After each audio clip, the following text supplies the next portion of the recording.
bohong. Aku hanya memikirkan satu peraturan penting. Kenapa kau lakukan hari ini kalau kau bisa melakukannya besok? Few moments later.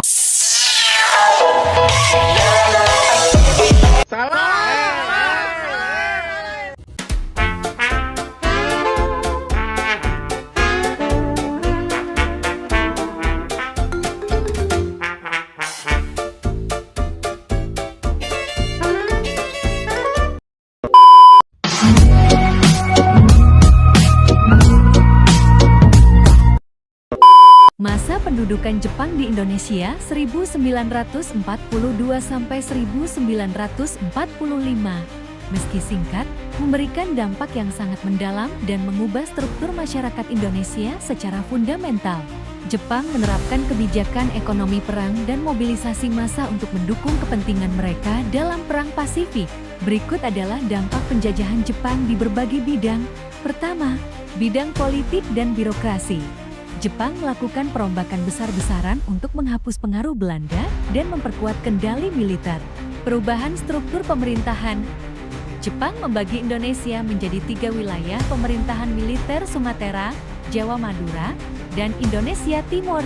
Struktur daerah diubah menjadi istilah Jepang seperti Shokrasidenan, Ken Kabupaten, Gun Kecamatan, dan Ku Desa. Penggunaan bahasa Indonesia. Jepang melarang penggunaan bahasa Belanda dan mewajibkan bahasa Indonesia sebagai bahasa resmi administratif. Hal ini secara tidak langsung memperkuat persatuan nasional. Pembentukan organisasi. Jepang membentuk organisasi seperti Putra, Pusat Tenaga Rakyat, dan Jawa Hokokai, yang kemudian justru dimanfaatkan tokoh nasionalis untuk mengobarkan semangat kemerdekaan.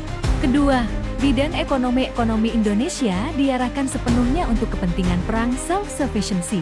Eksploitasi sumber daya, hasil bumi, ternak, dan kekayaan alam disita untuk keperluan logistik tentara Jepang. Sistem setoran wajib. Petani wajib menyerahkan sebagian besar hasil panen padi kepada pemerintah yang menyebabkan kelaparan hebat di kalangan rakyat. Pengendalian ketat. Perdagangan antar wilayah dibatasi, memicu inflasi tinggi dan munculnya pasar gelap. Ketiga, bidang sosial. Sisi sosial mencatat sejarah yang paling kelam akibat mobilisasi tenaga kerja secara paksa. Romosya. Jutaan pria Indonesia dikirim menjadi tenaga kerja paksa untuk membangun sarana militer seperti jalan tol, lubang perlindungan, dan rel kereta api. Banyak yang tewas akibat kelaparan dan kelelahan. Jugun Ianfu. Banyak perempuan Indonesia dipaksa menjadi wanita penghibur bagi tentara Jepang yang meninggalkan trauma mendalam. Sistem Tonarigumi. Jepang memperkenalkan sistem RT rukun tetangga atau Tonarigumi untuk mempermudah pengawasan dan mobilisasi rakyat hingga tingkat paling bawah. Keempat, bidang pendidikan dan kebudayaan. Jepang merombak sistem pendidikan kolonial yang diskriminatif menjadi lebih egaliter namun bersifat militeristik. Penghapusan diskriminasi. Berbeda dengan zaman Belanda, semua kalangan masyarakat boleh bersekolah. Jepang menerapkan sistem sekolah 12 tahun yang masih kita gunakan sekarang, SD 6 tahun, SMP 3 tahun, SMA 3 tahun. Indoktrinasi budaya. Siswa diwajibkan melakukan shikerei, membungkuk ke arah matahari terbit dan menyanyikan lagu kebangsaan Jepang, Kimigayo. Kurikulum militer. Pelajaran olahraga ditingkatkan dan siswa diberi latihan dasar kemiliteran. Kelima, bidang militer. Dampak di bidang ini dianggap sebagai bekal paling berharga bagi kemerdekaan Indonesia. Latihan militer bagi pemuda. Jepang membentuk organisasi militer dan semi-militer seperti Peta Pembela Tanah Air, Heiyo, dan Seinendan. Lahirnya tokoh militer. Pelatihan ini melahirkan perwira-perwira tangguh seperti Jenderal Sudirman dan Soeharto yang nantinya menjadi tulang punggung TNI dalam mempertahankan kemerdekaan.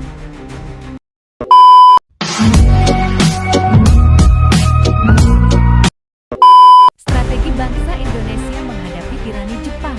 Di antaranya, pertama, strategi kerjasama dalam menghadapi tirani Jepang. Selama 3,5 tahun, bangsa Indonesia menerapkan berbagai strategi yang digunakan sangat beragam, mulai dari cara-cara halus sampai perlawanan terbuka.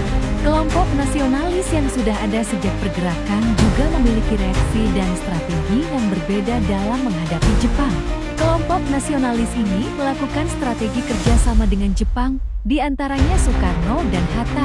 Pada penjajahan Jepang, Soekarno, Hatta, dan beberapa tokoh nasionalis lain berjuang melalui jalur kerjasama dengan Jepang. Melalui strategi kerjasama ini, mereka berhasil membangun jaringan sambil meneruskan perjuangan dalam batas-batas yang dimungkinkan. Selain itu, kelompok Islam juga dirangkul oleh Jepang untuk bekerja sama karena pentingnya unsur Islam sebagai kekuatan penting dalam masyarakat Indonesia. Sebagian pemimpin Indonesia melakukan kerjasama dengan Jepang agar mengetahui cara untuk mencapai kemerdekaan Indonesia. Kelompok-kelompok yang bekerja sama dengan Jepang kemudian menjadi pemimpin dari berbagai organisasi bentukan Jepang. Meskipun awalnya para tokoh nasionalis dimanfaatkan Jepang untuk meraih simpati rakyat, tetapi para pemimpin justru mampu memanfaatkan Jepang. Organisasi-organisasi bentukan Jepang dimanfaatkan untuk kepentingan bangsa Indonesia dalam mempersiapkan kemerdekaan Indonesia. Strategi kerjasama dilakukan oleh para tokoh nasional untuk bisa mencapai kemerdekaan Indonesia. Kedua, strategi perlawanan pada masa penjajahan Jepang.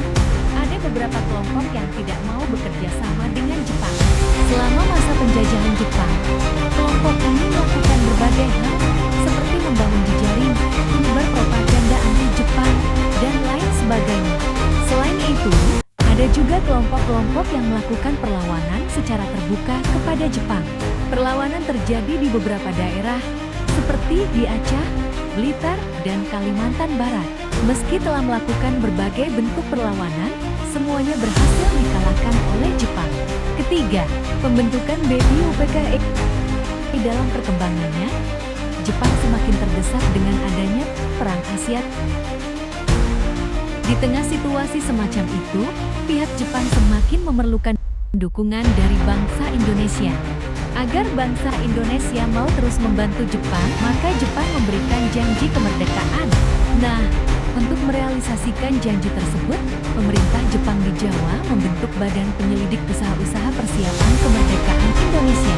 Meski berkedudukan di Jawa, anggota BPUPKI terdiri atas berbagai golongan dan dari berbagai daerah.